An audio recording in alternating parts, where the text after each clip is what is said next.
lugar, buenos días a todos. Bienvenidos al Museo de la Evolución Humana. Y me imagino que muchos de vosotros pues habréis estado ya en alguna ocasión en el museo. Y si no, pues bueno, daros la bienvenida y sabed que esta es vuestra casa y que en el museo, aparte de venir a aprender, pues se puede aprender de una forma divertida y entretenida, ¿no? Hoy se celebra el Día de la Tierra, y para conmemorar este día pues tenemos con nosotros a una joven investigadora, a Cintia Refojo, que nos va a acercar pues a algo que nos es muy próximo, pero con lo cual guardamos algunas pequeñas diferencias, como son los parientes más próximos que tenemos en nuestro planeta y con los cuales compartimos pues una gran parte de nuestro genoma, como luego ella os contará. Chimpancés, gorilas y orangutanes y humanos, pues pretende que a través de un discurso con Cintia pues preguntéis todas las dudas que os vayan surgiendo a lo largo de la exposición de cuáles son estas diferencias, qué es lo que nos hace ser más parecidos a un chimpancé y hasta qué punto y en qué momento se produjeron diferencias trascendentales que ha permitido que nosotros seamos unos monos un poco privilegiados dentro de todo el marco evolutivo. No os voy a robar más tiempo y os dejo con Cintia y os animo a que cuando ella termine su exposición, cualquier duda que tengáis, pues aprovechad de su presencia y la planteéis todas las posibles dudas, ¿vale? Muchas gracias y os dejo con Cintia. Bueno, pues muchas gracias, Rodrigo. Buenos días a todos. Y bueno, pues como ya lo ha comentado Rodrigo, vamos a hablar de chimpancés, de gorilas, de orangutanes y de humanos. Y vamos a hablar de este grupo porque estos tres grandes simios, los chimpancés, los gorilas y orangutanes, son los que están más cercanos a los Homo sapiens, a nosotros, a los seres humanos. Entonces, bueno, vamos a ver en primer lugar un poco dónde nos encontramos cada uno. Esto sería un poco un esquema de nuestro árbol evolutivo. A la izquierda tenéis a los orangutanes, después estarían los gorilas, en el centro nosotros, los humanos. A continuación están los bonobos. Los bonobos son también chimpancés, pertenecen al género chimpancé, pero son una especie diferente al chimpancé común. Y los hemos diferenciado porque los bonobos tienen unas características muy particulares que los hacen aún más similares a los seres humanos, incluso que el resto. Y bueno, en último lugar estaría el chimpancé común. Es probable que alguna vez hayáis oído la expresión de que el hombre viene del mono o que los seres humanos hemos evolucionado de los chimpancés o cosas similares. Esto no es así. Los seres humanos pertenecemos al grupo de los primates, pero no es que los seres humanos vengamos del chimpancé. Lo que este árbol significa es que hace entre 12 y 16 millones de años tuvimos un antepasado común. Ese antepasado común después fue divergiendo, nacieron nuevas especies, otras se extinguirían y dio lugar, por un lado, a lo que serían los orangutanes. En un pasado más reciente, hace entre aproximadamente 6 y 8 millones de años, tuvimos un antepasado común con los gorilas. Y más recientemente aún, es decir, hace entre unos 4 y 6 millones de años, compartimos un ancestro común con los chimpancés. Como ha comentado antes Rodrigo, tenemos además de un pasado evolutivo común y fruto de este pasado tenemos unas diferencias genéticas muy importantes. Entonces, como veis, por ejemplo, con los orangutanes compartimos más del 96% de nuestro ADN. En el caso de los gorilas, que además se ha secuenciado su ADN muy recientemente, sabemos que compartimos un 98,25%. Y con los chimpancés casi llegamos al 99%. Con los bonobos aún no lo sabemos, será muy similar al del chimpancé, pero todavía no se ha secuenciado su ADN. Ya hay estudios que están haciéndolo, o sea que dentro de poco lo podremos saber. Entonces, si os parece, vamos a ver un poquito las características de cada uno de estos simios. Bueno, los orangutanes viven principalmente en Indonesia, en Borneo y en Sumatra. Estos grandes simios se alimentan fundamentalmente de frutas, es decir, son frugívoros, aunque también incluyen otro tipo de alimentos en su dieta. Una cosa curiosa es que los orangutanes en algunas ocasiones también comen peces o a veces también cazan otros pequeños monos. Y lo que diferencia sobre todo a los orangutanes del resto de simios que vamos a ver es que son animales solitarios, es decir, habitualmente vive un solo individuo por territorio, normalmente es un macho, que son los que suelen ser dominantes, o una hembra con su cría, o una hembra sin su cría. Y la esperanza de vida de estos grandes simios es en torno a los 35 o 60 años. Que haya una amplitud tan grande depende mucho de si viven en libertad o si viven en cautividad, porque en cautividad habitualmente viven bastante más tiempo.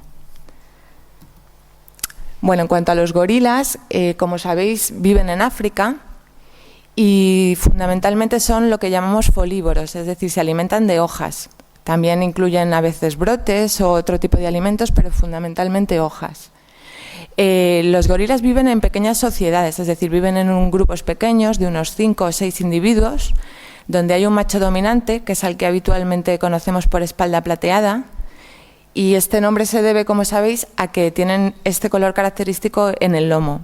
Además del macho dominante, es habitual que haya otros machos subordinados en el grupo, varias hembras y las crías. Y la esperanza de vida de los gorilas es de en torno a los 30 o los 50 años. En cuanto a los chimpancés, que también viven en África, tienen un territorio mucho mayor, habitan en un gran número de países y los chimpancés tienen una dieta bastante variada. Fundamentalmente es fruta, pero pueden comer otros muchos alimentos, pueden comer miel, depende mucho de las zonas donde viven, pueden tomar nueces, insectos y, como ocurre en el caso de los orangutanes, los chimpancés a veces cazan y a veces cazan otros pequeños monos, por ejemplo colobos, que son unos monos más pequeñitos, y lo que hacen es repartirse la carne entre los que han participado en la cacería. Los chimpancés viven en grandes comunidades, de hecho pueden superar los 100 individuos, donde hay machos, hay hembras, hay crías juveniles, etc. Y en estas comunidades habitualmente se estructuran en jerarquías donde los dominantes son los machos. Y la esperanza de vida de los chimpancés es de en torno a los 40 o 60 años. Y vamos a ver los bonobos, que como os decía antes son también una especie de chimpancé, lo que pasa que son un poco característicos, porque bueno, en el caso de los bonobos ellos no cazan, también viven en grandes comunidades, incluso pueden llegar hasta los 200 individuos, pero lo que los diferencia de los chimpancés en primer lugar es que las dominantes son las hembras, y en segundo lugar los bonobos digamos que son bastante más pacíficos que otros chimpancés. Y aparte, bueno, habitualmente durante un tiempo se conoció a los bonobos como los hippies de los primates, porque siguen un poco el lema de paz y amor, ya que los bonobos son muy pacíficos, no suelen ser violentos, y son una comunidad donde suelen solucionar todo tipo de conflictos o donde suelen calmar el estrés a través del sexo. La esperanza de vida de los bonobos es de entre 40 y 60 años. Entonces, bueno, ¿qué es exactamente lo que compartimos con estos grandes simios y lo que nos diferencia? Pues vamos a ir viendo diferentes características y las vamos comentando. Bueno, en cuanto a capacidades cognitivas, habitualmente se pensó que las capacidades cognitivas de los simios en relación con las de los sapiens eran muy limitadas, y esto en parte ha ocurrido durante mucho tiempo porque habitualmente los estudios que se emplean para medir la inteligencia de los grandes simios están diseñados por y para humanos, y entonces es bastante complicado. Es como si a vosotros un chimpancé os retase a trepar a un árbol o algo similar, probablemente ganaría él. Entonces, estudios más recientes han intentado, pues bueno, utilizar otro tipo de paradigmas para ver de qué eran capaces los grandes simios, y en algunos casos nos han sorprendido bastante. Entonces, vamos a ver, por ejemplo, esto es un experimento relacionado con la memoria. Entonces, este estudio se llevó a cabo en Japón por unos primatólogos japoneses, y lo que hicieron, aquí veis que es un chimpancé el que está participando en este estudio. Lo que hicieron en primer lugar es enseñarle los números del 1 al 9, identificarlos y aprender su orden. Es decir, el chimpancé ya sabe que después del 1 viene el 2, después viene el 3 y así sucesivamente. Entonces, la primera tarea, vamos a verlo ahora mismo, consiste en que él tiene que identificar uno por uno los números en su orden correcto, ¿no? Entonces, vamos a ver qué tal se le da. Bueno, pues como veis, se le da bastante bien y además es muy rápido. Bueno, después, una vez que los chimpancés habían hecho esto, les complicaron un poquito más aún la tarea. Entonces lo que hicieron fue lo siguiente, les ponían durante un segundo simplemente los números en la pantalla y después se los tapaban con cuadrículas, es decir, él ya no veía los números. Entonces su tarea consistía en recordar exactamente el lugar donde estaba el número antes y hacer la secuencia correcta tocando la pantalla. Vamos a verlo. Bueno, como veis, es apenas un segundo y de hecho lo hace correctamente. Y además es rapidísimo.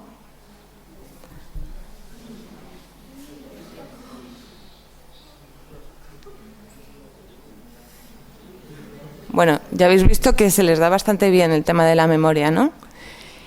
Pues todavía les complicaron un poquito más la vida a estos chimpancés para darles su premio después. Y lo que hicieron a continuación fue, en lugar de poner todos los números del 1 al 9, les ponían solamente algunos números. Por ejemplo, el 1, el 5 y el 9. Y él tenía que recordar cuál es la secuencia correcta y también tapados volver a identificarlos. Vamos a ver qué tal hace esta última tarea. Bueno, pues como veis, es bastante bueno, ¿no? Aquí ha fallado, pero en general se le da muy bien. ¿Y qué pasa cuando nos hacen esta prueba a los humanos?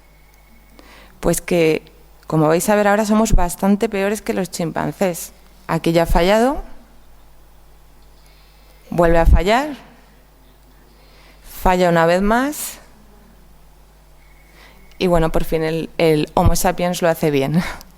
Bueno, entonces como veis hay tareas en las que no solo los chimpancés son bastante buenos, sino que incluso en determinadas circunstancias pueden ser mejores que los Homo sapiens. Incluso en una tarea que para ellos es mucho más compleja que para nosotros, ya que tienen que primero aprender los números, que nosotros es algo que ya traemos aprendido. Entonces vamos a ver otro tipo de capacidades cognitivas. Bueno, en cuanto a la resolución de problemas, pues la resolución de problemas, como sabéis, requiere un razonamiento y lo que se hace habitualmente en estos experimentos es ponerles una situación a la que nunca antes se habían enfrentado. Entonces ellos tienen que razonar para saber solucionar esa situación. Entonces ahora vamos a ver cómo intenta resolver un primate un estudio que se hizo de este tipo, pero si os parece primero vamos a probar qué tal se nos da a los humanos. Entonces yo os voy a proponer el reto de hacerlo.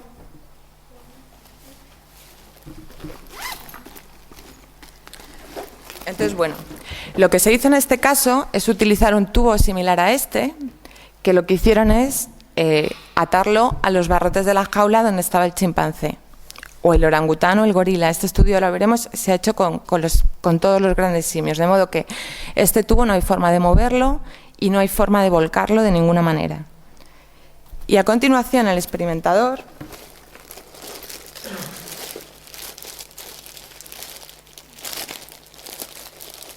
lo que hizo fue introducir un cacahuete dentro del tubo. Y obviamente la labor del chimpancé es conseguir sacar el cacahuete. Entonces, ¿qué os parece que debería hacer para sacar el cacahuete? A ver, un poquito más alto. Llenarlo de agua, efectivamente, muy bien. Entonces, como sabéis, esto es muy bien por el sapiens del fondo. Bueno, para nosotros puede ser relativamente fácil, pero por ejemplo, cuando se han hecho estos estudios con chavales bastante más pequeñitos que vosotros, hasta 8 años les cuesta bastante, o muchas veces en la mayoría de los casos no lo resuelven, porque tiene una dificultad añadida que es pensar en el agua como una herramienta. ¿Vale? Entonces vamos a ver qué ocurre cuando, por ejemplo, se le plantea este reto a un orangután.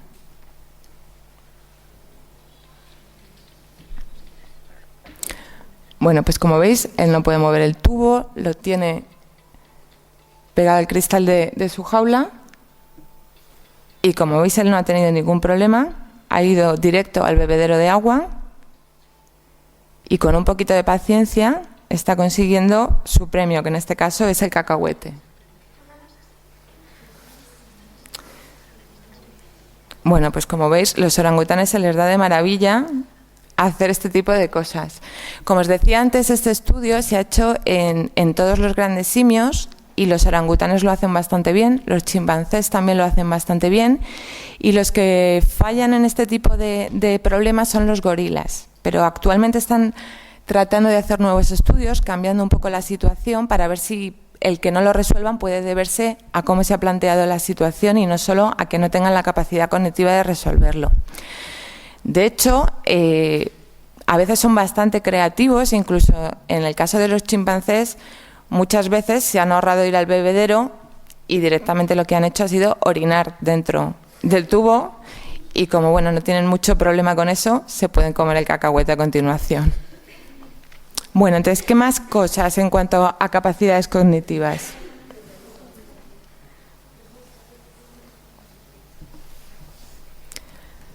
Bueno, ahora vamos a ver un vídeo que tiene que ver con la capacidad de imitación. La capacidad de imitación es fundamental en todas las especies que vivimos en grupo, que aprendemos socialmente, y sobre todo es fundamental en las especies que tenemos un periodo de maduración largo. ¿Por qué? Porque todo lo que aprendemos nosotros lo aprendemos de otros y lo aprendemos a lo largo de los años.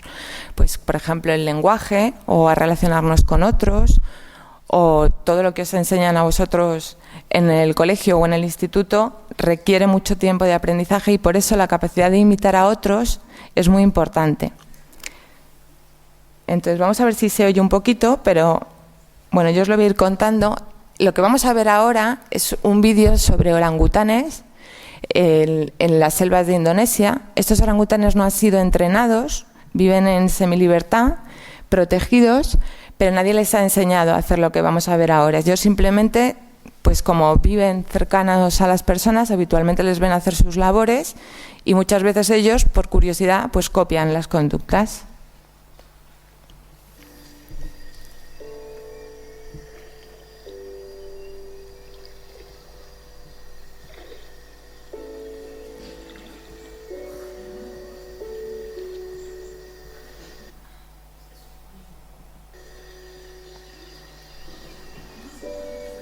Bueno, como veis, este orangután está haciendo la colada, en concreto, y ya de paso se está limpiando un poco él, porque habitualmente en esta zona las personas van a lavar su ropa a las orillas del río.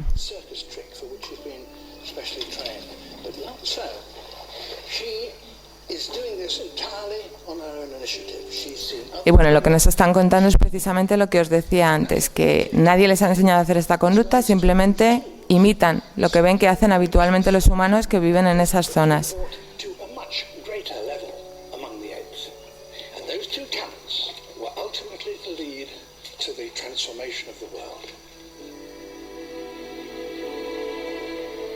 A veces cogen las barcas de la gente, como en este caso, lo cual, bueno, para los humanos luego les toca ir a buscarla, obviamente. Esto es un poquito molesto, pero bueno, es sorprendente, ¿no?, ver a un orangután remando en una barca.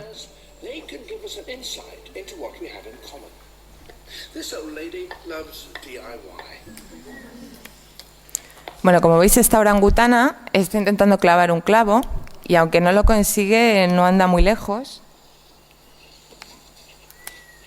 So does her son, who was born in the wild. Even her infant is interested. Y la cría se fija absolutamente en todo lo que está haciendo. Very striking when you sit as close to an orangutan as this to see how similar they are to human beings. We are both, of course, great apes. But look how human her hand is. The skill with which she picks things up. Bueno, como veis, su capacidad de imitación es muy buena y aunque los humanos somos aún mejores en cuanto a la imitación, ellos no andan muy lejos de nosotros. Is our big brain. It's that that has produced so many of talents and abilities that we have in common. Bueno, hay una cosa que nos diferencia un poco de ellos en cuanto a la capacidad de imitación, y es que cuando se han hecho estudios, por ejemplo, comparando cómo imitan niños pequeños y cómo imitan otros primates, lo que se observa es que los niños imitan casi exactamente, es decir, casi cada conducta la copian con exactitud, lo cual nos hace mejores imitadores, pero lo que hacen los simios es ahorrarse las conductas que no son prácticas. Es decir, si, por ejemplo, a la hora de explicarle a alguien cómo tiene que atarse los cordones, mientras se lo explicamos hacemos una conducta que no tiene nada que ver, como tocarnos la cabeza, los niños pequeños imitan cada comportamiento, imitarían también el comportamiento de tocarnos la cabeza si consideran que podría ser importante. Y los primates, en cambio, los grandes simios, en este caso, se ahorrarían esa conducta. Ellos son bastante más prácticos que nosotros en ese sentido. Bueno, entonces, como veis, ellos tienen una capacidad de imitación muy importante, lo cual es muy importante cuando vivimos en sociedad. Y ahora vamos a ver un poco lo que tiene relación precisamente con el hecho de que seamos seres sociales. Que, como ya hemos visto al principio, los orangutanes son los únicos que viven solitariamente, pero aún así también tienen un periodo de maduración muy largo y es importante cómo se aprende de los otros. Entonces vamos a ver ahora algunas características que tienen que ver con cómo nos relacionamos con otros individuos en el grupo. Entonces, en cuanto a la resolución de conflictos, los grandes simios tienen unas relaciones complejas con sus compañeros de grupo, es decir, bastante complejas. De hecho, por ejemplo, los chimpancés tienen amigos, como los podemos tener nosotros, con los que pasan más tiempo que con el resto del grupo, con los que comparten determinados recursos, con los que se ayudan mutuamente cuando hay un problema o un conflicto.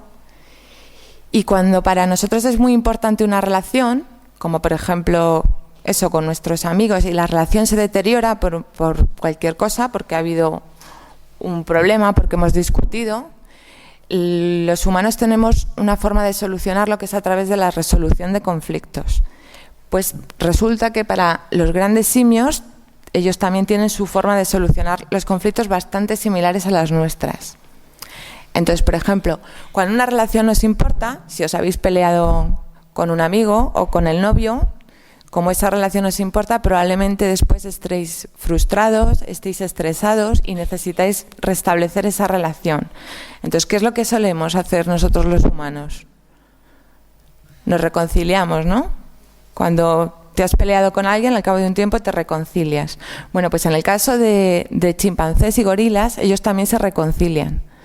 Entonces, después de que ha habido un conflicto, en un periodo de tiempo bastante corto después de que ha ocurrido este conflicto, lo que existe es un acercamiento entre los individuos que se han peleado y hay un contacto físico.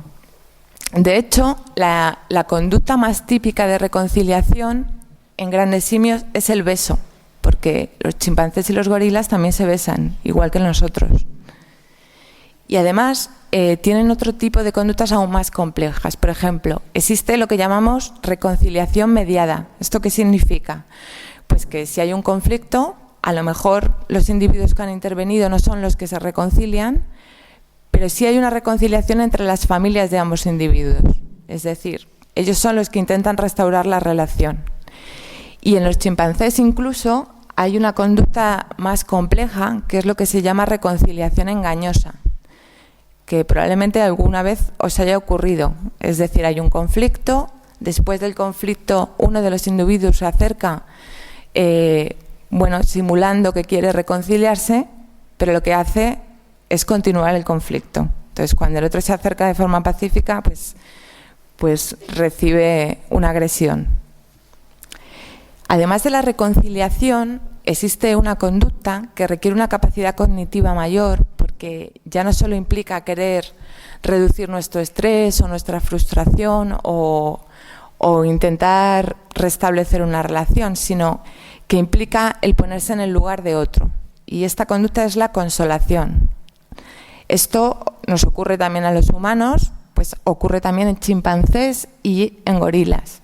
¿Esto qué significa? Que después de un conflicto, sobre todo si no ha habido reconciliación y entonces los individuos que han estado implicados están estresados, están nerviosos, están mal, otros individuos se pueden acercar para reconfortarlos.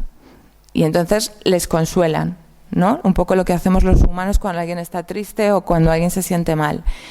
Y la conducta más característica de consolación es el abrazo, que, bueno, como veis en alguna de estas fotografías, también es bastante común entre ellos. Es un tipo de gesto habitual. Bueno, ahora vamos a hablar un poquito de cultura. Desde hace mucho tiempo se había pensado que el uso de herramientas era algo que nos hacía únicamente humanos y se pensaba que era algo que únicamente podíamos hacer nosotros. De hecho, hace tiempo, dentro de la definición de lo que era ser humano, estaba la fabricación y el uso de herramientas. Pero hace ya muchos años, ya en los años 60, Jane Goodall, que probablemente hayáis oído hablar de ella, es una primatóloga muy famosa, que ha trabajado con chimpancés toda su vida. Ella estudiaba chimpancés en Tanzania, pues descubrió que los chimpancés con los que ella trabajaba, bueno, con los que estudiaba, se fabricaban una especie de varillas con unos palitos. Lo que hacían era coger una rama, la limpiaban de hojas y la usaban para introducirla en los agujeros de los termiteros, esperaban a que las termitas se agarrasen y después se la comían. Entonces, con esto lo que conseguían es comer más termitas y, sobre todo, evitar las picaduras de estas termitas, que son bastante dolorosas. A raíz de este descubrimiento que hizo Jane Goodall, con el tiempo hemos visto que existen multitud de usos diferentes de herramientas por parte de los grandes simios, y lo más característico de esto, que es por lo que ya estamos hablando de que no solo fabrican herramientas, sino que tienen culturas propias, es que estas conductas, en primer lugar, se transmiten socialmente, es decir, de generación en generación. No todos los chimpancés saben pescar termitas, ni todos los chimpancés, por ejemplo, saben cascar nueces, pero un buen día uno de ellos descubre cómo usar una herramienta ante un problema, por ejemplo, como hemos visto antes al orangután resolviendo el problema del cacahuete. Y una vez que este individuo ha aprendido la conducta, esta conducta empiezan a aprenderla los demás, a través de la imitación. Habitualmente lo que suele ocurrir es que las más innovadoras son las hembras, y son ellas las que suelen descubrir este tipo de inventos, digamos, y se va transmitiendo a lo largo de todo el grupo. De hecho, este aprendizaje se transfiere durante generaciones y se conocen algunos grupos donde hace más de 40 años usan la misma herramienta o tienen la misma conducta cultural. Y otra cosa muy característica es que son típicas de un grupo determinado, es decir, no todos los chimpancés de África tienen las mismas conductas. Hay chimpancés que, como os comentaba antes, han aprendido a cascar nueces. Lo que hacen es usar una piedra como yunque, encima colocan la nuez y con otra piedra cascan la nuez. Bueno, pues hay otros chimpancés en otras zonas de África donde también hay nueces, pero ellos, como no tienen esta conducta aprendida, pues no tienen las nueces dentro de su dieta. Y hay multitud de conductas. Por ejemplo, los gorilas se sabe que usan plantas medicinales, o se sabe que tanto los gorilas como los orangutanes a veces usan un palo para calcular la profundidad de un río antes de cruzarlo. Los chimpancés, por ejemplo, a veces usan las hojas de los árboles a modo de esponja, hacen como una bola, la introducen en los huecos de los árboles y de esta forma consiguen agua. Hay otros chimpancés que usan pequeñas ramitas a modo de palillo mondadientes, como si fuese nuestro cepillo de dientes, ¿no? Bueno, hay varias decenas de conductas culturales. Lo cual, bueno, esto fue muy sorprendente, durante mucho tiempo ha generado mucho debate si podíamos considerar esto cultura, y habitualmente la mayoría de la comunidad investigadora está de acuerdo en que, bueno, en cierto modo sí es una cultura. Bueno, vamos a ver lo siguiente. Bueno, en cuanto a la cooperación, como somos seres sociales, como aprendemos socialmente y como nos tenemos que desenvolver en un grupo, y ya hemos dicho que es importante para nosotros las relaciones sociales, la cooperación también es importante. Entonces, bueno, también hay varios estudios que tratan de ver si los grandes simios son capaces de cooperar. Entonces, bueno, algunas cosas se les dan mejor que otras. En general, esto influye mucho el tipo de especie. Por ejemplo, antes hemos comentado que los bonobos son mucho más pacíficos y más tolerantes con sus compañeros de grupo, Y, por ejemplo, los bonobos colaboran mejor. No existe menos competencia y si, por ejemplo, tienen que colaborar para conseguir una comida y tienen que repartir esa comida en el mismo plato, no tienen ningún problema. Pero un chimpancé común, lo de repartir la comida con otro le hace bastante menos gracia. Entonces son capaces de cooperar, pero si tienen que compartir la comida en un mismo plato, probablemente no lo hagan. En cambio, si les ponemos 2 platos diferentes, muchas veces sí cooperan. Entonces depende mucho del tipo de estudio y del tipo de especie, pero se ha visto que sí, que en determinadas circunstancias son capaces de cooperar con otros individuos, o al menos de intentarlo. Entonces vamos a ver un ejemplo aquí. En este caso son chimpancés comunes.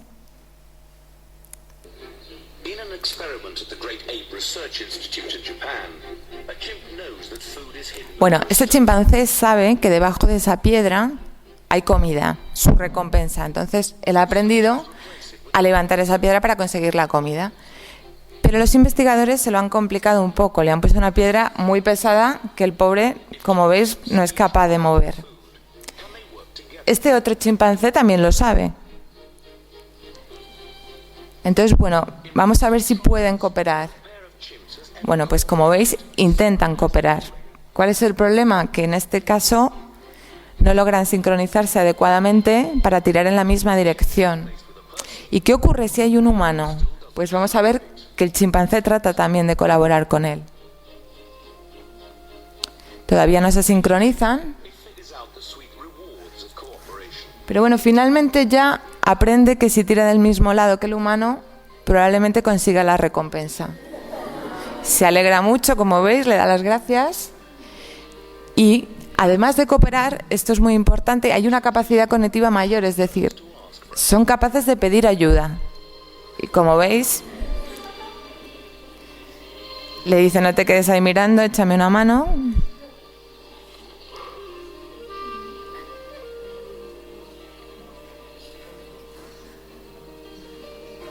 Se lo deja bastante claro, como veis.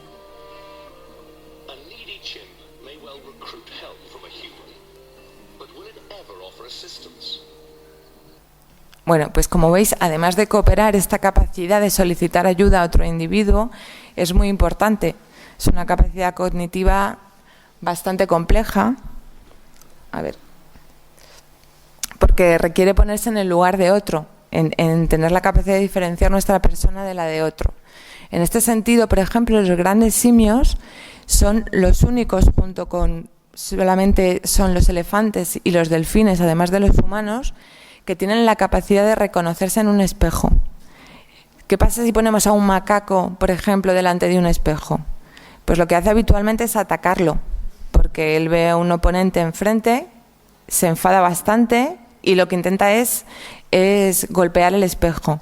Pero en cambio, cuando ponemos delante de un espejo a un chimpancé, a un gorila o un orangután, tiene una conducta bastante parecida a la nuestra. Y en un primer momento se asustan o creen que puede ser otro individuo, pero al cabo de unos pocos minutos empiezan a comprender que están viendo su reflejo. ¿Y qué es lo que hacen? Pues usan el espejo para ver partes, por ejemplo, de su cuerpo que habitualmente no pueden ver. Entonces enseñan los dientes, se miran la parte interna del ojo o se acicalan, un poco lo que hacemos nosotros por las mañanas, ¿no?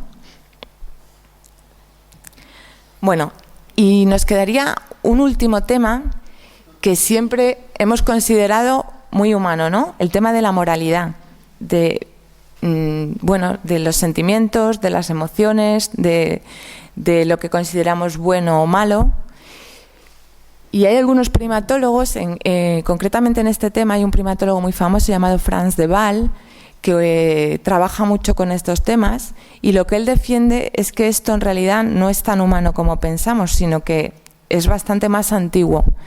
Aquí en el Museo de la Evolución, no sé si os han contado, pero bueno, dentro de los yacimientos de Atapuerca se localizó a Benjamina, que era una niña pequeña. Esta niña pequeña tenía un problema de salud. Tenía, creo recordar que es una encefalopatía, y esto lo que demuestra es que si no hubiese sido con la ayuda de su grupo, no habría sobrevivido nunca. Es decir, lo que ya sabemos es que en ese momento la comunidad ya se ayudaba entre sí. Pero puede que incluso esto sea anterior o que otras especies como los grandes simios también tengan cierta capacidad de ayudarse entre sí, ¿no? Entonces, bueno, vamos a ver algunas cosas. Por ejemplo, en cuanto a la empatía, ¿sabéis lo que es la empatía? Bueno, la empatía es, digamos, ponerse en el lugar de otro, ¿no? Bueno, la empatía, digamos, tiene dos niveles. Entonces, bueno, vamos a ver un vídeo. Este vídeo tiene una calidad bastante mala porque lo grabó un vídeo aficionado en un zoo, y lo que vamos a ir viendo, yo mientras os voy a ir explicando un poco acerca de la empatía, pero lo que vamos a ir viendo es que en las instalaciones donde estaban los orangutanes se cayó una cría de un pájaro al agua. Ellos tienen un foso para separarlos de la gente. Y vamos a ver un poco qué es lo que hizo el orangután en este caso.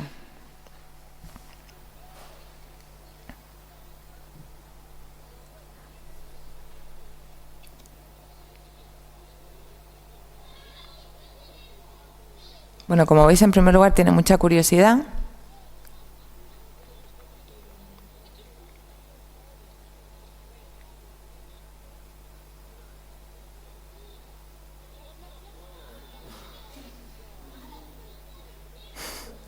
Y bueno, como veis, le está intentando echar una mano.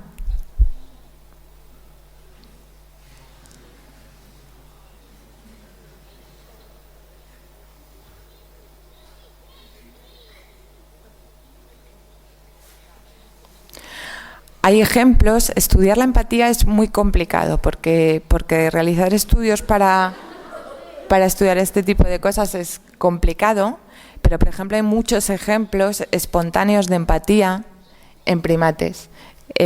Frans de Waal, quien nos habló hace un momentito, cuenta en alguno de sus libros, por ejemplo, un caso parecido a este, y es que una vez en el zoo donde él trabajaba, uno de los chimpancés encontró un pájaro que se había caído del nido y no volaba.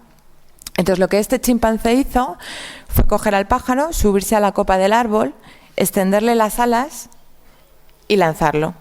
Bueno, no, el pájaro no voló, lamentablemente, pero esto implica una capacidad cognitiva enorme, porque supone la necesidad, saber la necesidad que tiene una especie distinta a la nuestra. Él sabía que los pájaros volaban y que probablemente sería bueno subirlo a la copa de un árbol, ¿no?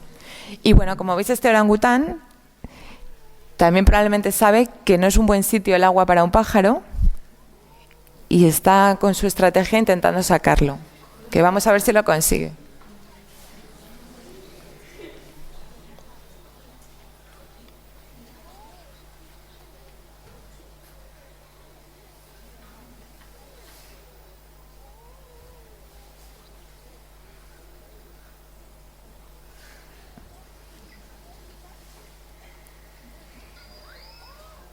Bueno, pues al final lo ha sacado con la mano, porque lo de la hoja no le funcionaba muy bien.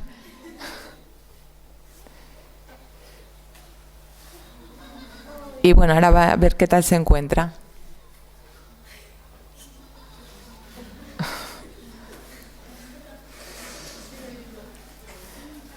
Bueno, viendo estas imágenes nos vemos un poco reflejados, ¿no?, en estos grandes simios.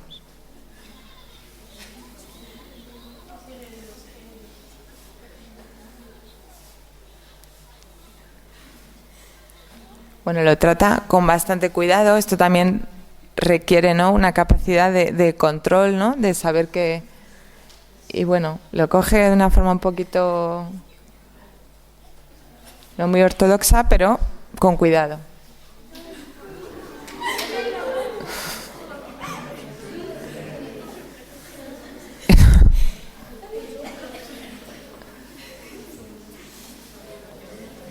Bueno, pues esto es un ejemplo, pero hay muchos ejemplos y hay estudios que han tratado de estudiar esta empatía animal. Entonces, como os decía, la empatía tiene dos niveles. Podríamos hablar de un nivel más básico, que es el nivel puramente emocional, que a nosotros también nos ocurre. ¿Esto qué es? Esto es el contagio emocional. Es decir, por ejemplo, cuando vemos a alguien triste y automáticamente nosotros nos ponemos tristes. O, por ejemplo, el bostezo. Seguro que a todos os ha pasado que si veis a alguien bostezando a vuestro lado, automáticamente bostezáis. Pues esto también les ocurre a ellos. Hay estudios en los que les ponen una imagen de un chimpancé bostezando y automáticamente el chimpancé bosteza. Esto tiene que ver con una cosa que se llama neuronas espejo, y tiene mucho que ver con la empatía, porque significa que cuando vemos a alguien haciendo una determinada conducta, nuestro cerebro se activa como si nosotros mismos lo estuviésemos haciendo. Y después existiría un segundo nivel de empatía que es mucho más complejo porque, como os comentaba antes, requiere una capacidad cognitiva superior. Y esto es conocer la necesidad que tiene otro individuo. Es decir, nosotros podemos simplemente sentirnos tristes porque alguien está triste, pero para ayudarle necesitamos tener una capacidad cognitiva que nos permita conocer qué es lo que necesita. Por ejemplo, se ha visto en la naturaleza que algunos chimpancés, en un caso concreto, supongamos, por ejemplo, una cría se rompe un brazo, pues si esto ocurre, la madre empieza a adaptar su conducta a la necesidad de la cría, es decir, pues probablemente camine más despacio para que la cría le pueda seguir, o la cargará más a la grupa que si estuviese sano, etcétera, etcétera. Entonces, bueno, después de ver que son capaces de empatía,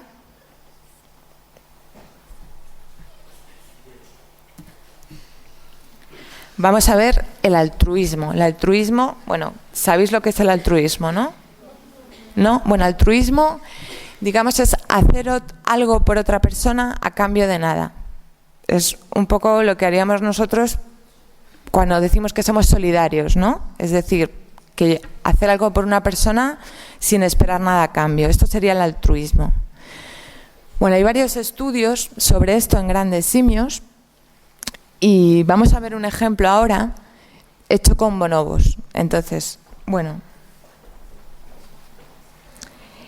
en este experimento lo que hacen es, van a dejar, como vais a ver ahora,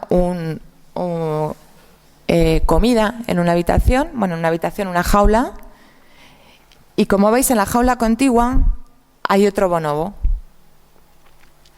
pero él no puede salir, está encerrado en su jaula. Y ahora va a entrar el sujeto al que le están haciendo el estudio, que es un bonobo que viene por aquí lo veis. Entonces él tiene dos opciones.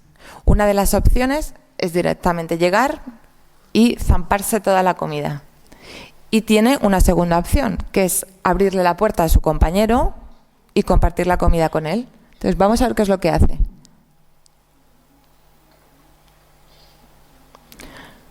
Bueno, pues como veis ha decidido ser muy generoso, le ha abierto la puerta de la jaula al otro bonobo y han decidido compartir la comida. ¿Vale? Hay más estudios sobre... Bueno, aquí se lo estaban pasando pipa. Hay más estudios sobre altruismo. Entonces vamos a ver otro vídeo.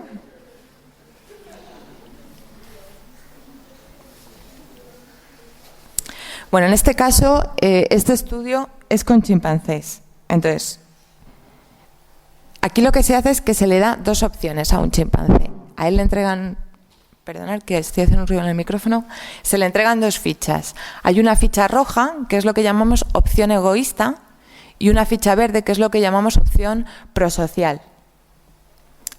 Entonces, él tiene en su jaula varias fichas que puede ir eligiendo. Si elige la ficha roja, ahora lo vamos a ver, que es la elección egoísta, lo que ocurre es que a cambio el investigador le va a entregar una recompensa. Entonces, en este caso, como veis, se le entrega la ficha y a cambio le dan su recompensa.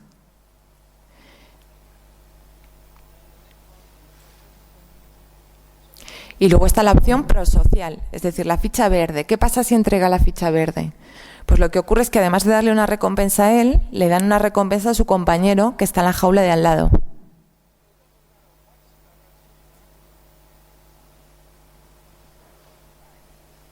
Entonces aquí digamos que salen ganando todos. Bueno, lo que se ha visto es que con mucha mayor probabilidad los chimpancés eligen la opción prosocial, es decir, que les den a ellos la recompensa, pero también se la den a un compañero. Y en cuanto a este gráfico, aquí también tiene bastante que ver cómo actúa el compañero de la jaula de al lado. Entonces, si el compañero de la jaula de al lado no hace absolutamente nada, bueno, como veis, en el 60% de las veces al chimpancé se va a preocupar de que también le den una recompensa y va a elegir la opción prosocial. Si además el compañero llama su atención en cierta forma, esta probabilidad va a aumentar y va a ser más probable que elija la opción prosocial. Pero aquí, en esta tercera opción, que como veis disminuye bastante, significa que el compañero le está presionando, le está pidiendo con insistencia. ¿Y qué hace? Al contrario, baja la conducta. Es decir, no les gusta mucho que les den la tabarra. Entonces, si es muy insistente el compañero, va a ser un poquito más egoísta.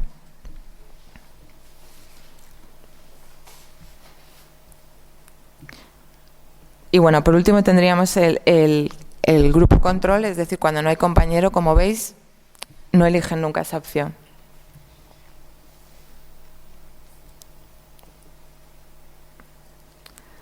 A ver qué me he ido. Bueno, y por último, hablando de moralidad, de empatía, de altruismo, de cosas que siempre hemos pensado que eran únicamente humanas, vamos a hablar de lo que podríamos llamar tener un cierto sentido de la justicia. Entonces, los humanos, como sabéis, sí que tenemos un cierto sentido de la justicia y hay muchos estudios relacionados con este tema. Por ejemplo, hay un estudio típico que se hace con seres humanos, que lo que hacemos es, tenemos a dos individuos, supongamos dos de vosotros, y a uno de vosotros yo le doy, vamos a suponer, le doy 100 euros y le digo que tiene que compartirlos como él quiera con su compañero. Su compañero tiene la opción de aceptar y entonces los dos se quedan con la parte que hayan decidido, o de no aceptar si lo considera injusto y en este caso ninguno de los dos va a recibir nada. Pues ¿qué es lo que ocurre en humanos? Pues que nunca el segundo compañero acepta menos del 20%. Es aproximadamente la media de lo que aceptamos. Es decir, que si a uno de vosotros le damos 100 euros y que lo reparta con su otro compañero, si el compañero le da menos de 20 euros, probablemente los dos se van a quedar sin nada. Entonces, este tipo de estudios son complicados hacerlos en primates porque, por ejemplo, los chimpancés sí que están muy habituados a compartir la comida, es una cosa bastante común entre ellos y obviamente el que tiene el recurso reparte un poco como quiere.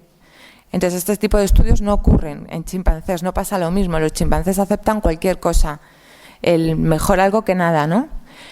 Pero en otro tipo de experimentos que se han hecho, vemos que a veces pueden tener un cierto sentido de la justicia. Entonces, lo que vamos a ver ahora es un experimento con macacos en el que les han enseñado que a cambio de una ficha se les da una recompensa. Es decir, el macaco de la izquierda tiene que entregar una ficha al investigador. En el momento en el que le den la ficha, le van a dar una recompensa, que en este caso es pepino. Bueno, el pepino les gusta a los macacos, es algo que está bien, pero al compañero de al lado, que le van a pedir que realice la misma tarea que él, le van a dar uvas. ¿Qué pasa? Que las uvas para los macacos pues son mucho mejores que el pepino. Es como si, con el ejemplo de antes, a uno nos dan 100 euros y a otro nos dan 10. No, no es lo mismo. Entonces vamos a ver qué ocurre mientras están realizando la tarea. Bueno, pues como veis, el primer macaco hace su tarea, entrega su ficha, recibe su trozo de pepino, se lo come muy contento y a continuación su compañero hace la misma tarea pero le dan una uva, algo que éste acaba de ver. Él vuelve a hacer su tarea, pero a él en vez de uva le vuelven a dar pepino. ¿Qué pasa? Bueno, pues lo que pasa es que le ha sentado fatal. De nuevo al compañero le dan una uva y a él le vuelven a dar pepino. Y está ahí que no sabe qué hacer. ¿Me lo como? No, no.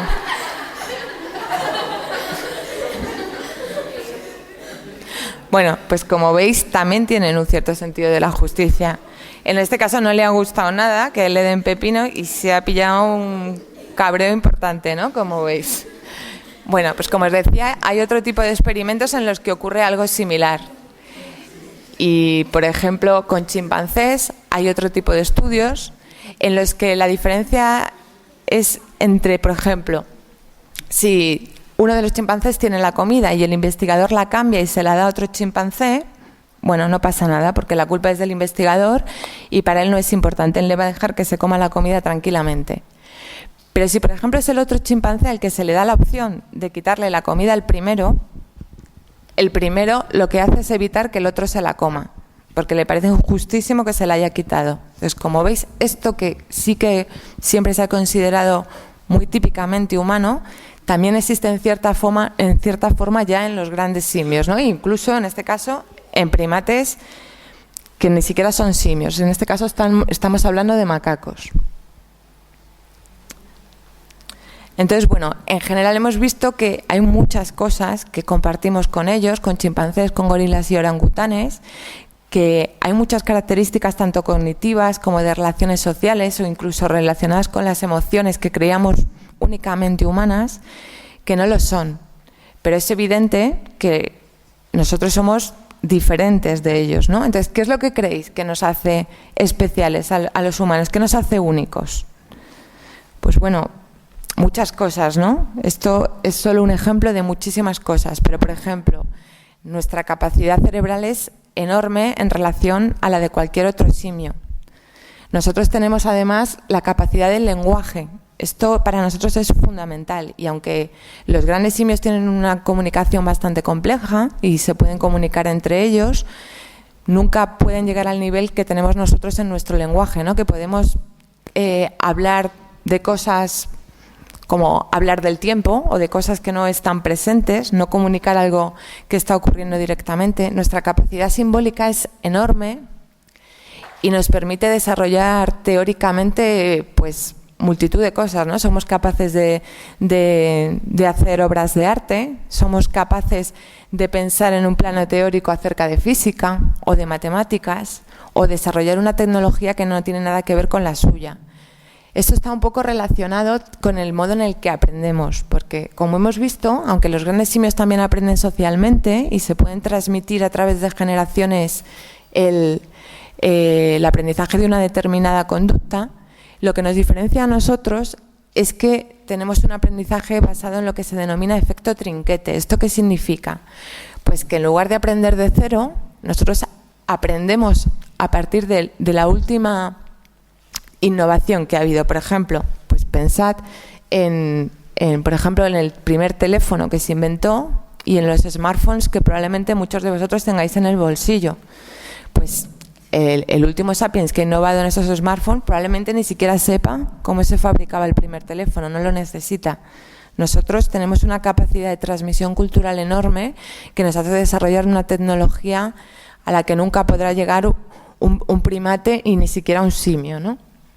Entonces, bueno, como veis hay muchas cosas que nos diferencian, pero también hay muchas cosas que nos unen.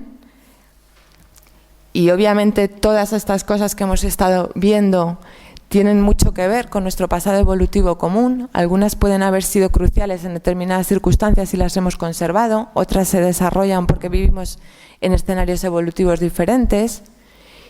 Y por último quería, y aprovechando que hoy es el Día de la Tierra, pues, y que hemos visto que estos grandes primates son, bueno, pues son unos seres maravillosos y con unas capacidades increíbles, pues quería recordar que tanto chimpancés como gorilas como orangutanes están en peligro de extinción.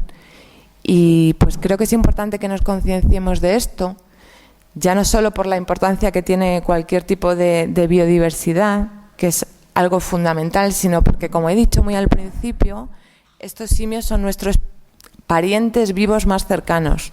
Con ellos compartimos muchas cosas y bueno, solo quería comentaros que seáis conscientes que tenemos que proteger a estos animales. Este que veis aquí es Musia, yo he puesto el nombre porque bueno, es un gorila que yo he adoptado a través de una institución que es la fundación de Dian Fossey. Pero bueno, hay muchas formas de colaborar para que estos animales no se extingan, ¿no? No tiene que ser simplemente a través de dinero. Es importante, sobre todo, que nos concienciemos y bueno, hay muchas formas de ayudar. Hay un montón de instituciones también que ayudan a estos grandes simios. Y bueno, solo quería dejaros una foto de él, que tiene 3 añitos, vive en Ruanda. No me escribe mucho, pero bueno. Nada más. Muchas gracias a todos. por haber venido y, como os comentó Rodrigo al principio, cualquier pregunta que tengáis o cualquier duda, pues estaré encantada de responderos.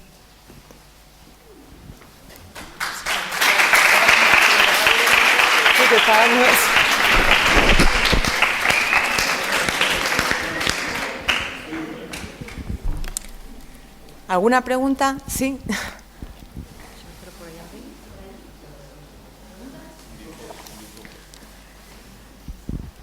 Hola, Cintia. Yo te quería dar las gracias. Una conferencia interesante y amena. Te quería hacer, sin embargo, dos comentarios. A ver, de las cosas que has puesto, por ejemplo, en lo de la conducta prosocial, el ejemplo de la fichita roja y verde, que es una conducta prosocial un poquito, iba a decir, relativa, ¿no?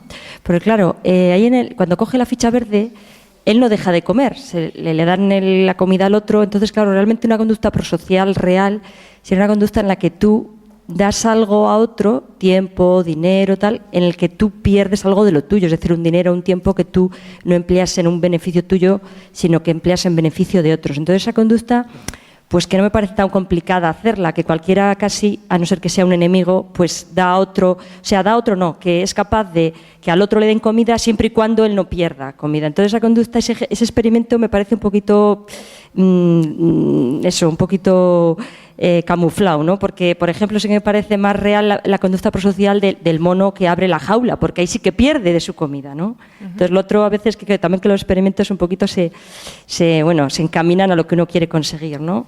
Otro comentario es que, por ejemplo, también en lo del agua que has hecho del cacahuete, claro, los monos o chimpancés, mejor dicho, orangutanes, están acostumbrados a vivir en un entorno que hay agua, que tienen lagos, ríos, que ven cosas flotar. Entonces, claro, a un niño que no esté en ese ambiente es más complicado que llegue a eso por imitación, que igual un chimpancé sí que lo ve en su entorno natural, ¿no? Sin embargo, se me ocurre, por ejemplo, que un niño, que lo vi el otro día hacer, en un niño de un amigo, ¿no? Que, por ejemplo, quiere coger algo de una estantería o quiere encender la televisión y está alto para el niño, lo que hace enseguida, se le ocurre a casi todos, es coger un taburete o tal y subirse, porque a lo mejor lo han visto en su entorno, lo han visto hacer a su padre, a su madre. Sin embargo, a lo mejor a un chimpancé, que a lo mejor sí que alguna vez se le ha ocurrido, pero es tan más complicado que acerque una piedra y se suba a por el plátano que está en el árbol, ¿no? Y ahora sí que y luego otra pregunta, simplemente que has dicho al principio que los chimpancés en cautividad, he entendido yo, que viven más años que me ha sorprendido porque yo pensaba que era al revés, es decir, cuando un chimpancé, comido que muchos animales, cuando están en cautividad, pues a veces no se reproducen, se les entra casi depresión y tal, pues me ha sorprendido, eso era confirmar y efectivamente, ¿no?, que sí que es cierto entonces que viven más cuando están en cautividad, cuando parece que debería ser lo contrario, que a un animal le gusta más y está más a gusto y más feliz cuando está libre, ¿no? Bueno, te voy a ir contestando a las tres por partes. En cuanto a la conducta prosocial, tienes razón, quiero decir, no está perdiendo nada, pero lo podemos seguir llamando prosocial porque él va a conseguir la recompensa en cualquier caso. Este tipo de estudios sobre todo es importante porque durante mucho tiempo se ha pensado, se ha visto la evolución de un modo competitivo, ¿no? Y siempre hemos pensado que, bueno, un individuo va a tratar de obtener la mayor cantidad de recursos para él mismo, pero que para él no va a ser nada adaptativo compartir los recursos. Entonces, es interesante este tipo de estudios porque, aunque como tú dices, él sigue obteniendo su recompensa, vemos que ante la posibilidad de compartir, eligen compartir. Y esto implica tanto una capacidad cognitiva importante como el hecho de que vivir en grupo nos puede haber hecho llevar a que esto sea bueno para la especie, digamos, ¿no?, para un grupo concreto. Es decir, durante mucho tiempo hemos entendido un poco la evolución, o mejor dicho, hemos entendido un poco la competencia como algo normal en los animales, ¿no? Como hay que obtener el máximo recurso, la lucha entre individuos, y vemos que no es así, que cuando vives socialmente probablemente lo que más te convenga sea cooperar, sea compartir, y que no es algo propiamente de los humanos, sino que tiene mucho que ver con que somos seres sociales. Bueno, eso en cuanto al tema de prosocialidad. El segundo tema, se me ha olvidado qué era. Exacto, el tema del cacahuete. Bueno, ¿por qué es interesante este experimento? Como tú dices, efectivamente, para ellos es fácil en el sentido de que ellos sí que están acostumbrados a que, por ejemplo, el agua sea una herramienta, porque viven en la naturaleza. Pero esto tiene mucho que ver con lo que yo he explicado al principio y he dicho que habitualmente lo que hacemos es al revés. Es decir, les proponemos a ellos tareas que son típicamente humanas. Hemos visto que en una tarea tan compleja como la de los números y la memoria, que les estamos pidiendo primero que aprendan los números, algo que nosotros ya tenemos aprendido hace muchísimos años. Les estamos pidiendo que trabajen con una pantalla de un ordenador, algo que es totalmente ajeno a ellos. Y aún así logran realizar esa conducta, incluso mejor que los humanos, sorprendentemente. Pues el tema del cacahuete, probablemente por eso les cuesta más a los humanos. Como tú bien dices, no estamos acostumbrados a pensar en el agua como una herramienta. Pero es bueno hacer este tipo de estudios porque demuestran la importancia que tiene para cada especie el cómo se plantea el problema. Ellos son capaces de resolver esto. A lo mejor si les planteamos un problema cognitivo de resolución de problemas de otro tipo al que nosotros estamos más acostumbrados, como un puzzle, pues probablemente a ellos, como no les aporta nada en su vida diaria, no lo van a poder resolver. Pero por eso es bueno y cada vez los investigadores están siendo más creativos en este sentido sobre cómo plantearles las pruebas, porque obviamente no es lo mismo para nosotros que para ellos. Y medir la inteligencia de esta forma es un poco injusto. Entonces, bueno, obviamente, como he dicho, nosotros somos muy, muy superiores a ellos, pero en algunas cosas ellos son mejores de lo que pensábamos.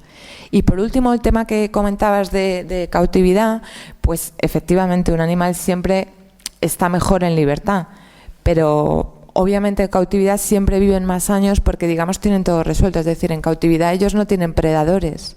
Si tienen una enfermedad, tienen un veterinario que les va a curar. Tienen el alimento asegurado, tienen el resguardo asegurado. Entonces, es bastante habitual en muchas especies, no solo en primates, que cuando viven, por ejemplo, en un zoo, vivan mucho más años que los que viven en la selva, porque obviamente se enfrentan a riesgos, a peligros y tienen mucho más complicada su vida diaria que los que viven en el zoo, que al fin y al cabo llega un señor, te entrega la comida, tú no tienes ni que moverte y sí, suele ser normalmente mayor la edad en cautividad. No sé si hay alguna pregunta más.